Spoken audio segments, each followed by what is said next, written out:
पहलगाम हमले के बाद से भारतीय सेना के जवान एक्शन में हैं। इस बीच एक बहुत बड़ी जानकारी भी सामने आई। पहलगाम हमले की प्लानिंग लश्कर-ए तैयबा के डिप्टी चीफ सैफुल्लाह खालिद ने की थी। इस हमले को लेकर फरवरी में बैठक हुई थी। इसके बाद सैफुल्लाह ने 5 आतंकियों को हमले के लिए तैयार किया। इसके बाद मार्च में सभी आतंकी फिर से मिले थे। जम्मू कश्मीर के पहलगाम में हुए आतंकी हमले को लेकर पाकिस्तान का कनेक्शन मिल गया है। आइए आपको दिखाते हैं रिपोर्ट। पहलगाम हमले की प्लानिंग फरवरी से ही शुरू हो गई थी।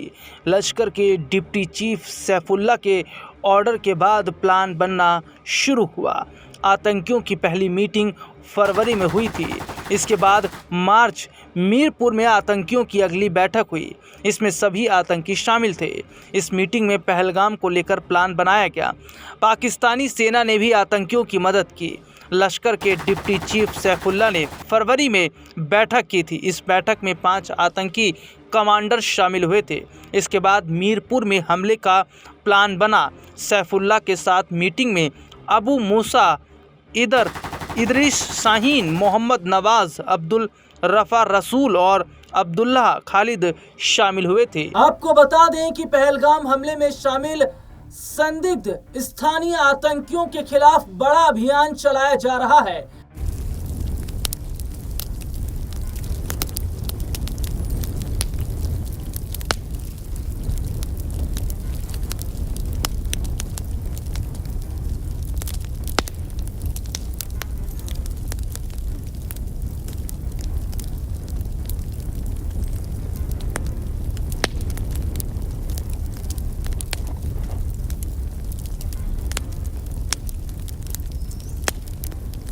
अनंतनाग जिले के बिजबेहरा के त्राल के गोरी इलाके में एक आतंकी के घर को बम से उड़ाया गया, जबकि दूसरे संदिग्ध के घर को बुलडोजर से गिराया गया। दक्षिण कश्मीर के कुरी के पास एक गांव में सुरक्षा बलों ने चलाए सर्च ऑपरेशन के दौरान एक संदिग्ध आतंकी के घर को बम से उड़ा दिया। सूत्रों ने बताया कि घेराबंदी और सर्च ऑपरेशन के दौरान सुरक्षा बलों को बड़ी कामयाबी यहां पर मिली है। आपको बता दें कि भारत ने पूरी तैयारी कर ली है और एक साथ 18 राफेल पाकिस्तान को नेस्तनाबूद करने के लिए तैयार कर दिए गए हैं।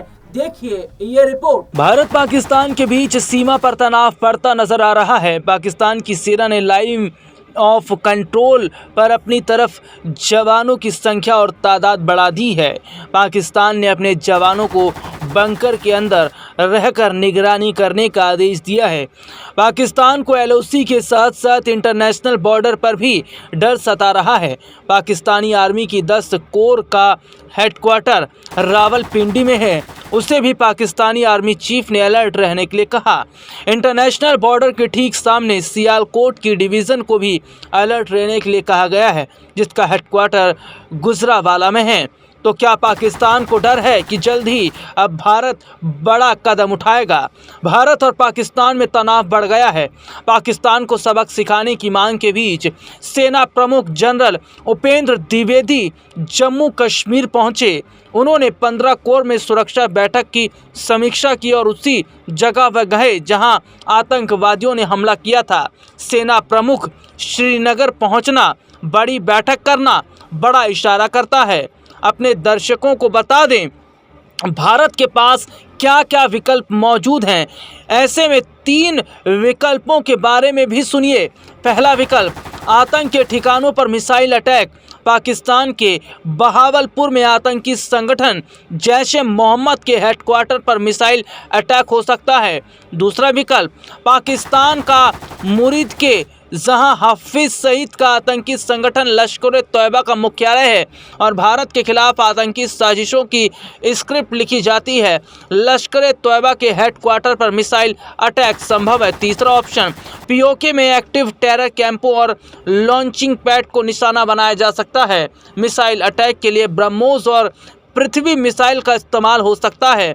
मिसाइल अटैक के लिए राफेल का इस्तेमाल किया जा सकता है।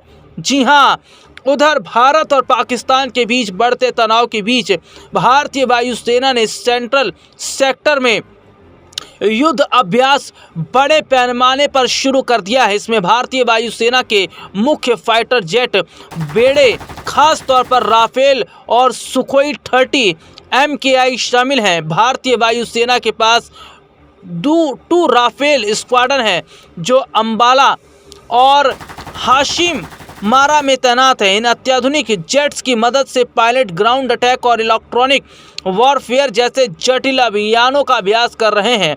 डिफेंस सूत्रों के मुताबिक वायुसेना ने पूर्वी सेक्टर से भी कई संसाधनों को सेंट्रल सेक्टर में शिफ्ट किया है ताकि विभिन्न भूभागों जैसे मैदान और पहाड़ों में लड़ाई के लिए रियल टाइम अभ्यास हो सके।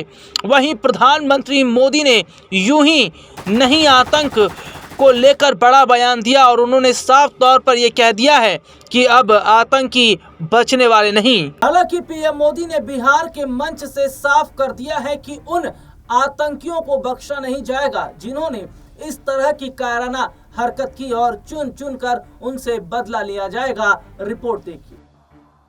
ये हमला सिर्फ निहत्थे पर्यटकों पर नहीं हुआ है,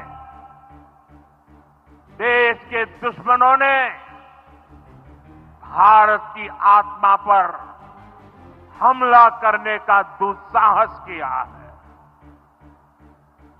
मैं बहुत स्पष्ट शब्दों में कहना चाहता हूं, जिन्होंने ये हमला किया है उन आतंकियों को और इस हमले की साजिश रचने वालों को उनकी कल्पना से भी बड़ी सजा मिलेगी, सजा मिलकर के रहेगी।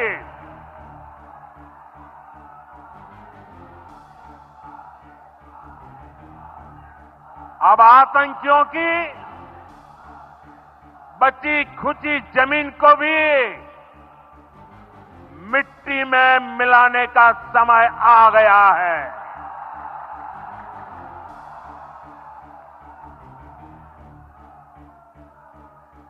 अब देखना होगा कि पीएम मोदी ने बिहार की धरती से जो कहा, क्या वाकई भारत कुछ बड़ा करेगा और क्या पाकिस्तान को सबक सिखाएगा। आज के लिए इतना ही। आपसे फिर दोबारा मुलाकात होगी, तब तक के लिए इजाजत दीजिए। नमस्कार।